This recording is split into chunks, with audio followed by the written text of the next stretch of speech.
இப்போ திருப்பதிக்கு இவ்வளோ பேர் எதுக்கு நம்பி போகிறாங்க?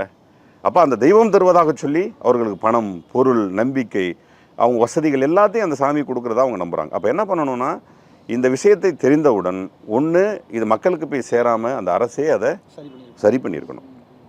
அந்த அதிகாரிகளே என்ன பண்ணணும், இந்த விஷயத்தை சரி பண்ணியிருக்கணும். அந்த தவறு செய்தவர்களுக்கு தண்டனை வழங்கியிருக்கணும். அதையெல்லாம் மாற்றிருக்கணும். பெரிய நியூஸ் ஆகியிருக்கக்கூடாது. நீங்கள் பொதுவாகவே ஒரு இங்கேயே வந்து மழை வந்துருச்சுன்னு வச்சுக்கோங்களேன், சென்னை ஃபுல்லாக மூழ்கி கிடக்குன்னு வச்சுக்கோங்க, ஒரு 500 பேர் செத்துட்டாங்கன்னா அரசு என்ன சொல்லும்? 30 பேர்னு தான் சொல்லும். 500 பேர் சொல்கிறதுல அவங்களுக்கு எந்த விதமான இதுவும் இல்லை. அங்கேயே வந்து மக்கள் பயப்பட ஆரம்பிச்சிருவாங்க. மக்களை பயத்துக்குள்ளே வச்சுக்கக்கூடாது. மக்களை சஃபஸ்டிகேட்டடாக வச்சுக்கணும். அரசனுடைய வேலை.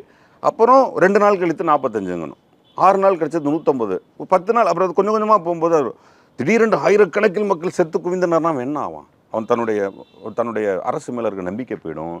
தான் இருக்கிற இடத்துல நிம்மதி இல்லாமல் ஒரு பயத்தோடு இருப்பான். அதை வச்சுக்கக்கூடாது. அது அரசனுடைய வேலை.